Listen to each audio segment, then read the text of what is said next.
आज वैश्विक रक्षा जगत में एक ऐसा घटनाक्रम सामने आया है जिसने न केवल यूरोप की रक्षा रणनीति को झकझोर दिया है बल्कि एशिया, खासकर भारत की भविष्य की सैन्य योजनाओं पर भी सवाल खड़े कर दिए हैं। और इस पूरे घटनाक्रम का केंद्र है मिडिल ईस्ट का शक्तिशाली देश यूनाइटेड अरब अमीरात यानी यूएई, जिसने फ्रांस के महत्वाकांक्षी अगली पीढ़ी के fighter jet programme Rafale F-5 की साझा फंडिंग डील से पीछे हटने का फैसला कर लिया है। यह फैसला सिर्फ एक वित्तीय समझौते का टूटना नहीं है, बल्कि है आधुनिक रक्षा साझेदारी के बदलते स्वरूप, तकनीकी स्वायत्तता की मांग और वैश्विक रणनीतिक संतुलन के लिए नए समीकरणों को भी उजागर करता है। इस पूरी कहानी में भारत एक महत्वपूर्ण किरदार के रूप में उभरता है, क्योंकि भारत पहले से ही राफेल फाइटर जेट का उपयोग कर रहा है और भविष्य में इसके उन्नत संस्करणों को लेकर उसकी दिलचस्पी जग जाहिर है। इस पूरे घटनाक्रम को शुरुआत से समझें तो हमें फ्रांस की प्रमुख एयरोस्पेस कंपनी दसॉल्ट एविएशन के उस महत्वाकांक्षी विजन को देखना होगा, जिसमें वह राफेल प्लेटफार्म को अगले स्तर तक ले जाना चाहती है। राफेल F-5 उसी विजन का हिस्सा है, जिसे कई रक्षा विशेषज्ञ सुपर राफेल कह रहे हैं। यह सिर्फ एक अपग्रेड नहीं बल्कि एक टेक्नोलॉजिकल जंप है, जिसमें आने वाले दशक के युद्धों को ध्यान में रखते हुए डिजाइन किया जा रहा है। इसमें एडवांस सेंसर, अत्याधुनिक इलेक्ट्रॉनिक वॉरफेयर सिस्टम, बेहतर नेटवर्क सेंट्रिक वॉरफेयर क्षमता और भविष्य की हाइपरसोनिक तथा परमाणुक्षम हथियारों को ले जाने की क्षमता शामिल है। इसके अलावा इस जेट के लिए प्रस्तावित नया TREX इंजन इसे मौजूदा राफेल की तुलना में लगभग 20% अधिक थ्रस्ट देने में सक्षम बनाएगा, जिससे इसकी गति,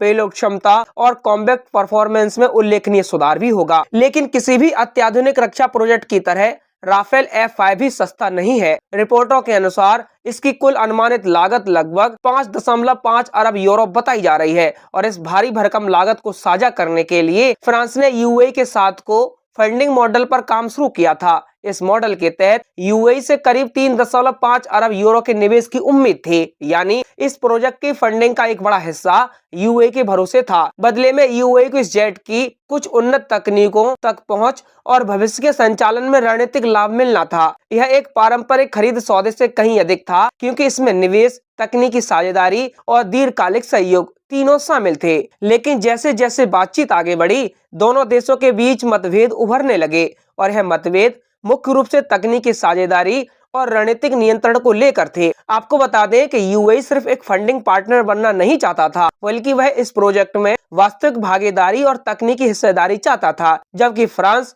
अपनी संवेदनशील रक्षा तकनीकों को साझा करने को लेकर बेहद सतर्क था। इस बीच रिपोर्ट्स में यह भी सामने आया कि फ्रांसीसी राष्ट्रपति एमेनुएल मैक्रों की आबू धाबी यात्रा के दौरान कुछ कूटनीतिक तनाव भी पैदा हुआ, जिसने इस बातचीत को और भी जटिल बना दिया और अंततः स्थिति ऐसी बनी कि यूएई ने इस साझा फंडिंग समझौते से हाथ खींच लिया। यूएई के इस फैसले का सबसे बड़ा असर फ्रांस पर पड़ा है, क्योंकि अब उसे राफेल F-5 प्रोग्राम की पूरी फंडिंग अकेले ही करनी होगी। पहले जहां उसे 3.5 अरब यूरो का बाहरी समर्थन मिलने की उम्मीद थी, अब वह पूरी तरह समाप्त हो गया है। ऐसे में फ्रांस को अपने रक्षा बजट और सैन्य प्रोग्रामिंग कानून के तहत इस प्रोजेक्ट के लिए अतिरिक्त संसाधन जुटाने होंगे। इससे उसके रक्षा बजट पर भारी दबाव पड़ सकता है, क्योंकि पहले से ही कई अन्य रक्षा परियोजनाएं समानांतर रूप से चल रही हैं और अब एक महंगा फाइटर जेट प्रोग्राम पूरी तरह से उसकी वित्तीय जिम्मेदारी बन गया है। यहाँ एक बात भी समझनी जरूरी है कि किसी भी रक्षा प्रोजेक्ट में फंडिंग का सीधा संबंध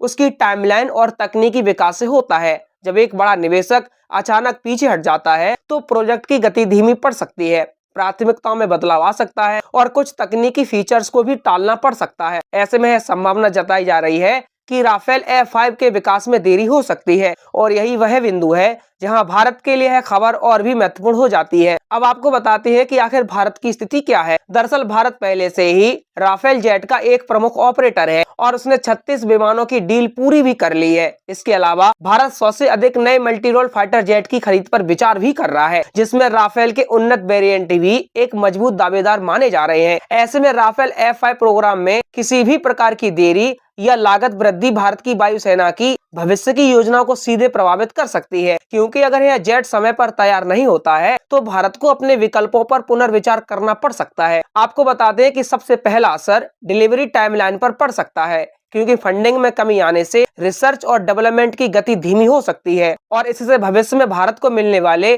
उन्नत वेरिएंट की समय सीमा आगे खिसक सकती है। भारतीय वायुसेना पहले से ही अपने स्क्वाड्रन की संख्या को लेकर दबाव में है और ऐसे में किसी भी नए फाइटर जेट की देरी उसकी ऑपरेशनल क्षमता को प्रभावित कर सकती है। दूसरा बड़ा असर लागत पर पड़ सकता है, क्योंकि जब फ्रांस को पूरा खर्च उठाना पड़ेगा तो वह स्वाभाविक रूप से इस लागत की भरपाई करने की कोशिश करेगा और इसका सबसे आसान तरीका होता है एक्सपोर्ट प्राइस बढ़ाना। यानी भविष्य में जो देश राफेल F5 खरीदना चाहेंगे उन्हें अधिक कीमत चुकानी पड़ सकती है। भारत के लिए यह एक महत्वपूर्ण फैक्टर होगा, क्योंकि रक्षा खरीद में लागत एक बड़ा निर्णायक तत्व होती है। तीसरा और सबसे रणनीतिक असर तकनीकी सहयोग पर पड़ सकता है। भारत हमेशा से चाहता रहा है कि उसे सिर्फ तैयार हथियार न मिले, बल्कि उनकी तकनीक भी मिले, ताकि वह उन्हें अपने हिसाब से विकसित और अपग्रेड कर सके। लेकिन फ्रांस अपनी संवेदनशील तकनीकों को साझा करने में सावधानी बरतता रहा है और यूएई के साथ हुए इस विवाद ने यह साफ कर दिया है कि फ्रांस तकनीकी नियंत्रण को लेकर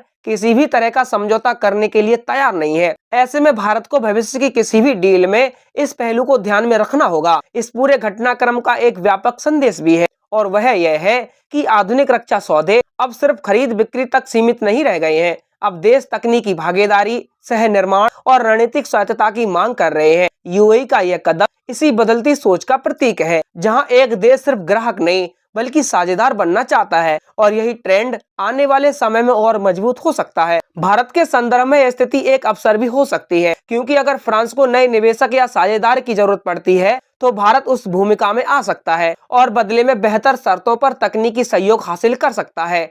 लेकिन इसके लिए भारत को अपनी रणनीतिक प्राथमिकताओं और वित्तीय क्षमताओं के बीच संतुलन बनाना होगा। साथ ही उसे अपने स्वदेशी प्रोजेक्ट जैसे HAL, AMCA को भी समांतर रूप से आगे बढ़ाना होगा, ताकि वह विदेशी निर्भरता को कम कर सके। राफेल F5 की तकनीकी क्षमताओं पर अगर और गहराई से नजर डाले तो यह स्पष्ट हो जाता है कि यह जेट भविष्य के नेटवर्क सेंट्रिक और मल्टी डोमेन युद्ध के लिए डिजाइन किया जा रहा है। इसमें ऐसे सेंसर होंगे जो दुश्मन के रडार और मिसाइल सिस्टम को पहले ही पहचान कर उनके खिलाफ काउंटर मेजर लागू कर सकेंगे। इनका इलेक्ट्रॉनिक वॉरफेयर सूट दुश्मन के कम्युनिकेशन और रडार नेटवर्क को जाम करने में सक्षम होगा और इसकी हथियार प्रणाली इसे लंबी दूरी से सटीक हमले करने की क्षमता देगी। इसके अलावा हाइपरसोनिक और परमाणुक्षम मिसाइलों को ले जाने की क्षमता इसे एक रणनीतिक प्लेटफॉर्म बनाती है। लेकिन इन सभी क्षमताओं का वास्तविक मूल्य तभी है जब यह जेट समय पर और उचित लागत पर उपलब्ध हो, और यही वह चुनौती है जिसका सामना अब फ्रांस को करना पड़ रहा है, क्योंकि एक तरफ उसे तकनीकी श्रेष्ठता बनाए रखनी है और दूसरी तरफ वित्तीय दबाव को भी संभालना है। ऐसे में आने वाले वर्षों में यह देखना दिलचस्प हो जाएगा कि फ्रांस इस संतुलन को कैसे साधता है और क्या वह इस प्रोजेक्ट को